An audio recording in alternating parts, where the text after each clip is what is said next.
பார்த்தீங்கன்னா மலைக்கு இதமாக நல்லா சுட சுட ஆவி பறக்குது மீன்லேருந்து பாருங்க. ஆஹா சரியான கொடுத்தா வெங்காயத்தை வச்சுக்க. ஒரு வெங்காயத்தை வச்சு அப்படி ஒரு ஏற்று அவ்வளோ வாங்க அடுத்த மீன் பொறிஞ்சு தானே வைப்போம். அது திருப்பி மாட்டேங்க. போடுறா போடுறா போடு அப்படியே போடுறா. சரியான இல்லடா இல்லடா இல்லடா இல்லடா இல்லடா போடுறா. இங்கிட்டு வா சரியான கொடுங்க வாங்க. அது மீனை பொறிக்க போகிறாங்க. நல்ல பெரிய சேர்க்குங்க கட்டலா மாதிரி இருக்கு.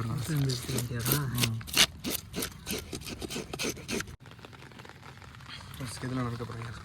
என்ன பிடிச்சிருக்கு போட்டு தலையில் ஆரம்பிச்சு தலை